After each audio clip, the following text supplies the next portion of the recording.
পারি স্যার? এসো চন্দন, এসো এসো, বসো। Thank you sir. কিছু বলবে? হ্যাঁ স্যার, মানে কদিন ধরেই ভাবছিলাম একটা বিষয়ে আপনার সঙ্গে একটু কথা। Anything secret?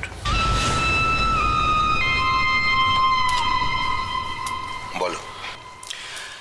সন্দীপ। আমাদের সন্দীপ? ও কবে থেকে অফিস জয়েন করছে বলো তো? সেটা জানি না স্যার, তবে যেটা জানতে পেরেছি সেটা জানলে আপনিও অবাক হয়ে যাবেন। কি? আগেও দেখা গেছিল, আবার আজ সকালেও দেখা গেছে সন্দীপকে গজেনবাবুর ডেরায়।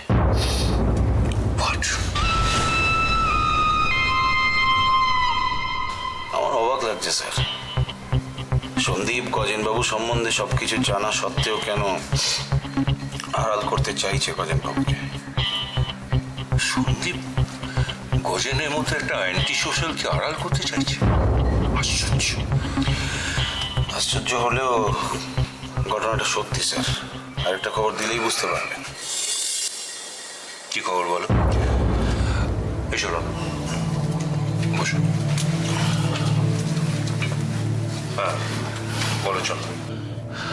ওয়েল স্যার, আমার সোর্সের খবর বলছে পিউ সেদিনকে গজেনবাবুর ডেরাতেই ছিল। সন্দীপ ও পিউকে গজেনবাবুর ডেরা থেকেই উদ্ধার করেছে। তাহলে আমার প্রশ্ন হচ্ছে, সেদিনকে আমি জিজ্ঞেস করাতে সন্দীপ কেন বললো যে অন্য জায়গা থেকে উদ্ধার করেছে পিউকে? সন্দীপের সেদিনের কথাগুলো আমার একেবারেই কনভিন্সিং মনে হয়নি। আর আমাদের ফেস যাতে না করতে হয় সেই জন্য ইদানিং অফিসেও আসছে না। তাই তো,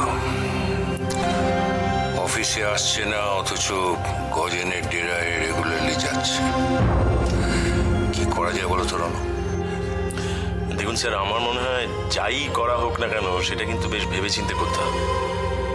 কারণ একটা কথা আমাদের মাথায় রাখতে হবে যে সন্দীপ এখন আমাদের আত্মীয়। ওর এগেন্সটে কোনো ব্যবস্থা নিলে সেটা কিন্তু অপর্ণার সেন্টিমেন্টের সঙ্গে জড়িয়ে থাকবে। সুতরাং এটা তুমি ঠিকই বলেছো।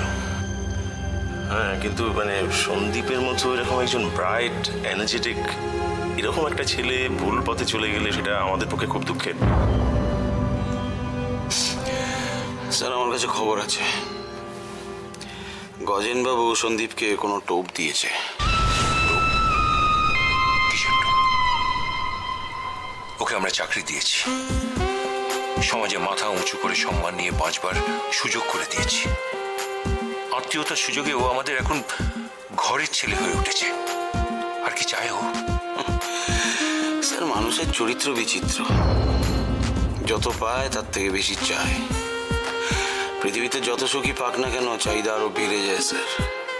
না না, এই সন্দীপ ছেলেটা কি চাইছে কি? সেটাই তো এখন আমাদের তদন্ত করে বার করতে হবে। আচ্ছা, সন্দীপের সঙ্গে সরাসরি কথা বললে হয় না? বললে তো হয় স্যার, কিন্তু সে সুযোগ পাচ্ছি কোথায়? ইদানিং তো অফিসেই আসছে না। আচ্ছা, আমরা কি ওদের বাড়ি যাবো? আমার মনে হয় সেটা ঠিক হবে না স্যার। মানে ওর বাড়িতে গেলে ওর বাড়ির লোকজন সবাই ইনভলভ হয়ে যাবে ব্যাপারটার মধ্যে। আচ্ছা ঠিক আছে, দেখি আমি কি করতে পারি দেখি। স্যার, আপনি চিন্তা করবেন না, আমি দেখছি।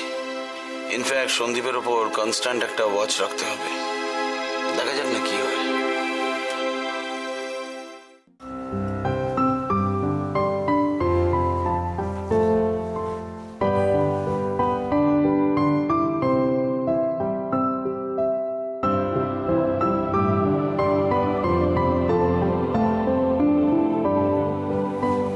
মা, আরে অপর্ণা, এসো এসো। আপনার জন্য একটু কফি করে নিয়ে এলাম। So sweet, thank you. তুমি খাবে না? আমি একটু আগেই খেয়েছি। আমি ডিস্টার্ব করলাম না? আপনি ব্যস্ত ছিলেন? বোকা মেয়ে, আমাকে আবার ডিস্টার্ব? আমি মাঝে মধ্যে যখন সময় পাই তখন একটু ক্লাসিক সেট চোখ বুলিয়ে দেখে নিই। বসো।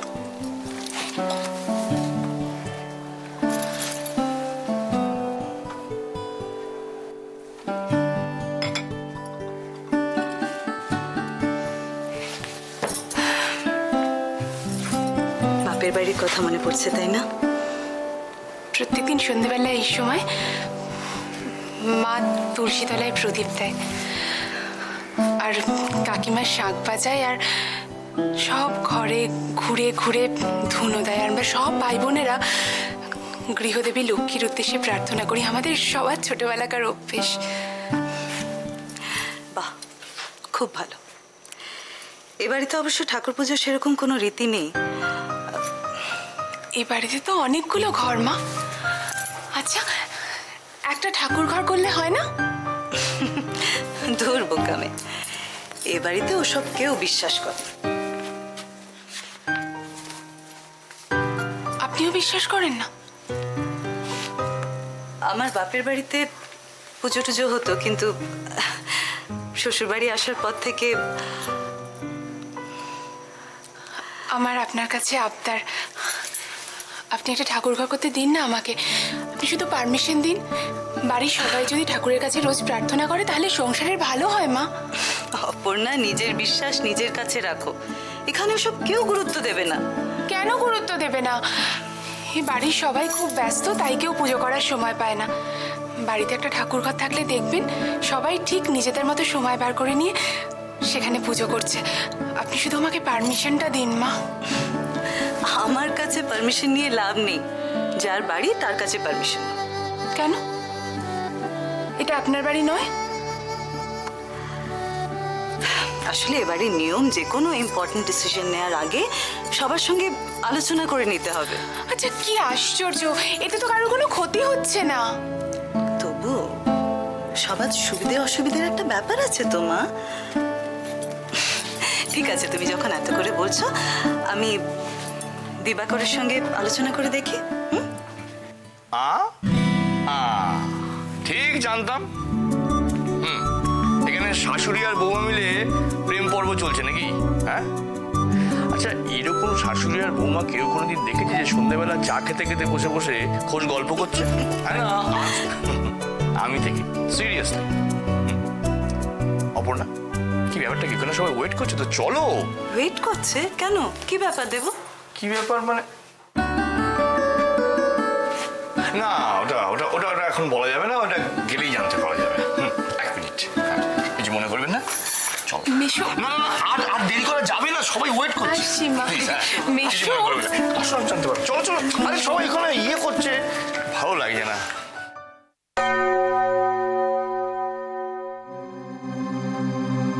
ছেলেটা তো এত রাত কোনোদিনও করে না।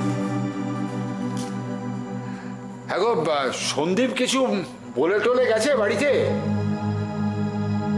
আশ্চর্য, তো দেরি করছে ছেলেটা, অথচ বাড়িতে কারো কোনো হেলদোল নেই। কি করবো? কি হয়েছে ঠাকুরপো? এই যে বৌদি, আচ্ছা সন্দীপ কি তোমাদের কাউকে কিছু বলে গেছে? না, তবে কোথায় আর যাবে? এখন তো আবার ওই গজেনবাবুর কাছে যাওয়া আসা শুরু হয়েছে। ঠাকুরপো, আমি বলি কি, তুমি এত চিন্তা করো না তো। তোমারও তো বয়স হচ্ছে। তুমি যাও তো এক জায়গায় বসে একটু চুপচাপ স্থির হও। কপাল বৌদি, কপাল। বিশ্রাম নেব, ছেলেটা তো বিপদেই চলে গেছি। যাও বা ফিরে এলো, একটা চাকরিও জুটলো, ভাবলাম বোধহয় এবার সংসারে থিতু হবে। তা নয়, শান্তি বোধহয় নেই। এখন বুঝতে পারছি যে আমার কপালে আর শান্তি নেই। বাবা, আমি একবার বাইরে দেখে আসি। কোথায় যাবে বাবা তুমি এত রাতে? বাইরে গিয়ে কি করবে? না, মানে দাদা হয়তো ফিরে গেছে, রাস্তার মোড়ে দাঁড়িয়ে কারোর সঙ্গে হয়তো আড্ডা মারছে। তোর দাদা আজকাল বাইরে আড্ডা মারে? হ্যাঁ, না। যা তবু দেখ একবার। আচ্ছা বৌদি, এমনও তো হতে পারে হয়তো সত্যি কোনো জরুরি কাজ, মানে দিবাকর বাবু হয়তো ওকে কোনো কাজ টাজ দিয়ে পাঠিয়ে। কিন্তু সে যাই হোক না, এতটা রাত হয়ে গেছে, বাড়িতে একটা ফোন করবে না? আমরা বুড়ো বুড়িগুলো তো চিন্তা করছি নাকি? তাই তো। আশ্চর্য ব্যাপার। ওই তো দাদা চলে এসছে। এই যে সন্দীপ, কি ব্যাপার কি তোমার? হ্যাঁ, এত রাত কেন? কোথায় গিয়েছিলে তুমি? দরকার ছিল। আচ্ছা ঠিক আছে, সারাদিন পর ফিরেছে, যা আগে একটু খেয়ে দে নে। না গো জেঠি, আমার এক্ষুনি বেরোতে হবে আবার। উমা, আবার এত রাতে কোথায় বেরোবি? একটা দরকার আছে, কাজ আছে একটা। কি কাজ আছে তোর? তোর অফিসের কাজ নাকি? হ্যাঁ, দিবাকর বাবু কি তোকে ওই নার্সিংহোমে নাইট ডিউটি দেওয়াচ্ছে নাকি? না বাবা, এটা অফিসের কাজ নয়। তবে আমি বলছি তো একটা অন্য কাজ এটা। কিন্তু খাওয়া দাওয়া বন্ধ করে এত কাজ করলে তোর তো শরীরটা খারাপ হয়ে যাবে। দেখি আমি ছোটকে বলছি তোর খাবার দিতে, যা দেখিনি। আচ্ছা ঠিক আছে, আমি না হয় খেয়েই বেরোবো। দাদা তুই এত রাতে বেরিয়ে ফিরবি কখন বলতো? জানি না রে সুজন, কখন ফিরবো আজকে। হয়তো আজ নাও ফিরতে পারি। জেঠি তুমি মাকে বলো খেতে দিতে।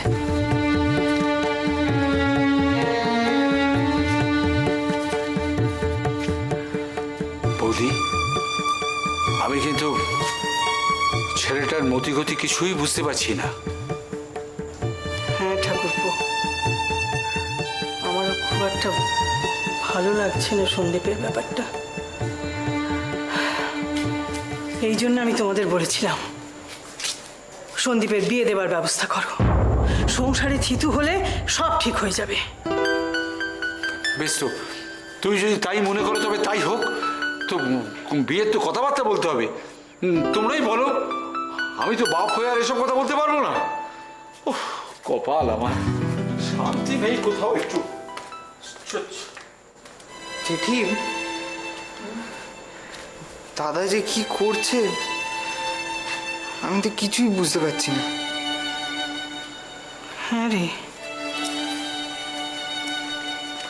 আমারও খুব চিন্তা হচ্ছে সন্দীপকে নিয়ে।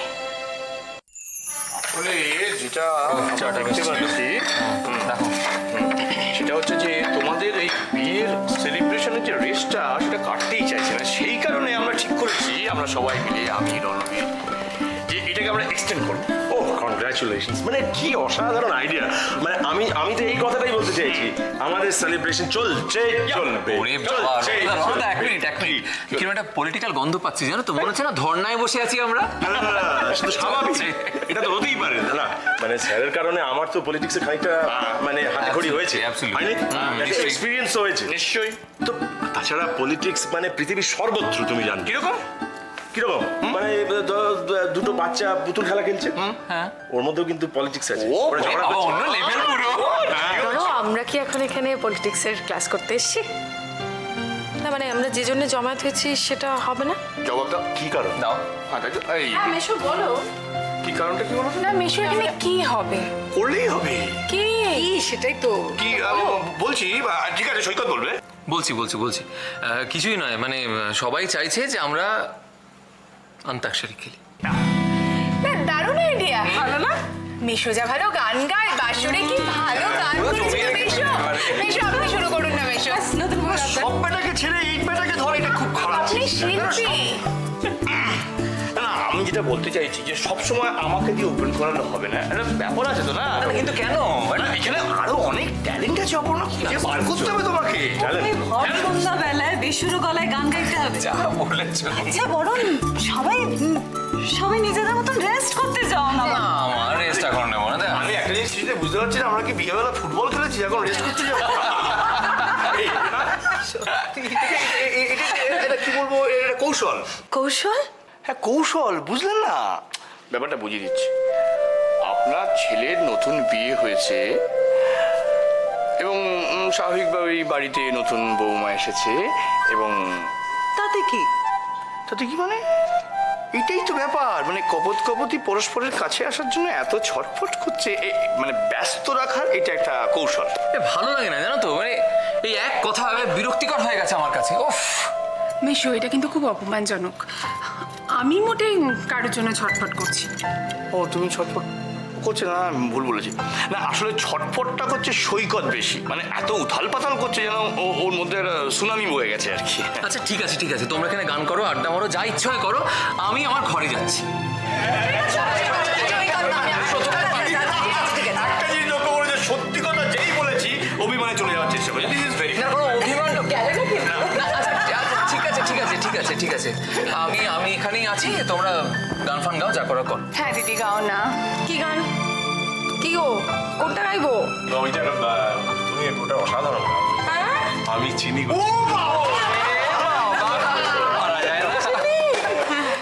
আমি চিনি গো চিনি তোমারে, ও গো এসো।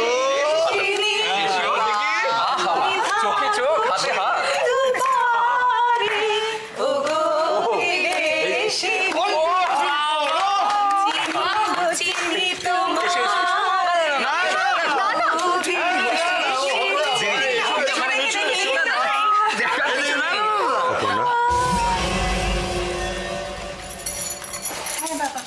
সঙ্গে একটু জরুরি কথা ছিল মা। ওফো, কি এমন জরুরি কথা? কাল সকালে বললে হয় না? সবাই কি সুন্দর গান গাইতে বলছে। আসরটা এভাবে নষ্ট করে দিও না প্লিজ। তোমাদের আসর তো আমি নষ্ট করতে চাইনি, তোমাদের ডিস্টার্বও করিনি। আমার শুধু অপর্ণার সঙ্গে কথা আছে। ঠিক আছে বাবা। কাল সকালে কথা বলো না, এখন অনেক রাত হয়ে গেছে। আমরা সবাই বরং একসঙ্গে ডিনার করি। চলো সবাই একসঙ্গে আমরা সবাই মিলে খাবো। এসো। চলো। মেনুটা কি হচ্ছে?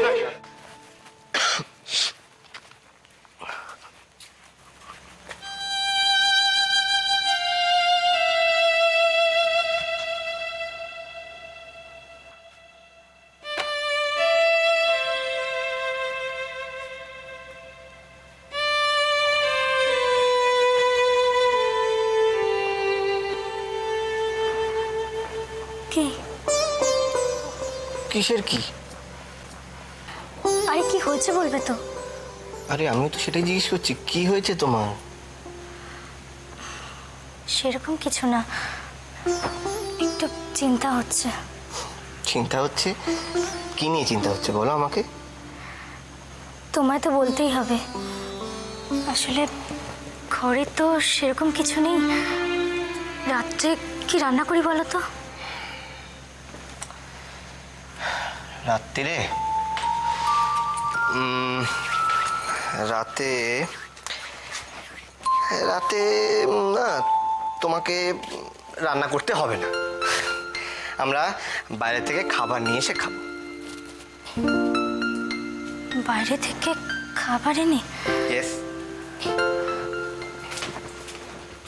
কি খাবার আনবে বাইরে থেকে? কি খাবার আনবো? দাঁড়াও, একটা স্পেশাল কিছু। হ্যাঁ, বাইরে থেকে আমরা এই এতগুলো মুড়ি নিয়ে আসবো। মুড়ি? হ্যাঁ তাই বলো। মুড়ি নিয়ে আসবো, তুমি নিজের সেই স্পেশাল মুড়ি মাখাটা করে দেবে, আমরা দুজনে খাবো। ঠিক আছে? ঠিক আছে, যাও তাহলে তাড়াতাড়ি নিয়ে এসো। হ্যাঁ, নিয়ে আসছি এক্ষুনি। কোথায় যাওয়া হচ্ছে শুনি? ওই তো একটু মুড়ি আনতে যাচ্ছিলাম। মুড়ি আনতে? হ্যাঁ। এটা মফস্বল বাছা, কলকাতা শহর নয়। এত রাতে মুড়ির দোকান খোলা থাকে না এখানে। তাই? তাই। এই বাবা, তাহলে কি হবে রাই? এই বাবা, তাহলে কি হবে রাই? উফ, এরকম পুরুষ মানুষ আমি জন্মে দেখিনি। সন্ধ্যে থেকে দেখেই বুঝেছিলাম লক্ষণ ভালো না। এই ভালো মানুষের মেয়ে আজকে কিছুতেই রান্না বান্না করবে না। এখন মুখ নিচু করে দাঁড়িয়ে কিচ্ছু হবে না। আমি দুটো ফুটিয়েছি, গিলে আমাকে উদ্ধার করে এসো। না না কাকিমা, সবের আর দরকার নেই, থাক। আচ্ছা, অনেক লজ্জা পেয়েছো তো বাছা, আর লজ্জা করো না কেমন? আমি রান্না করেছি সেটা বলে গেলাম। যদি খাও তা সদ্গতি হবে, আর যদি না খাও সেগুলো নর্দমায় ফেলে দেবো আমি। না না কাকিমা, আপনি রাগ করছেন কেন? আমরা আমরা এক্ষুনি আসছি। এসো।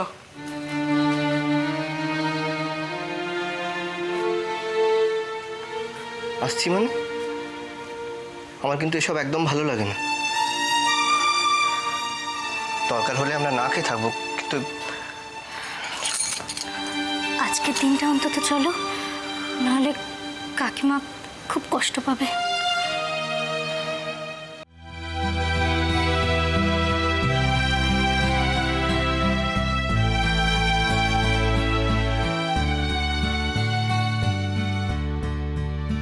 ভগবানের অশেষ কৃপা যে আমি বাবাকে শেষ পর্যন্ত ঠিকঠাক মতো বাড়িতে ফিরিয়ে আনতে পেরেছি। এটাই আমার শান্তি। বাবার স্মৃতিও ফিরে এসেছে। এবার কি আমাদের সংসারটা একটু থিতু হবে? বাবা আবার সব কিছুর হাল ধরবে? তাই যেন হয়। আমি আর একা একা লড়াই করতে পারছি না।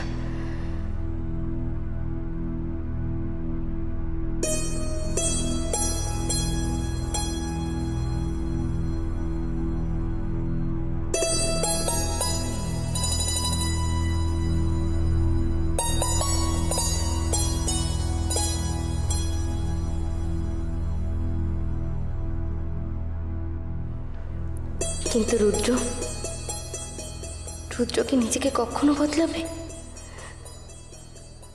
আমার উপর কি নতুন করে রুদ্রর কোনো ফিলিংস হচ্ছে?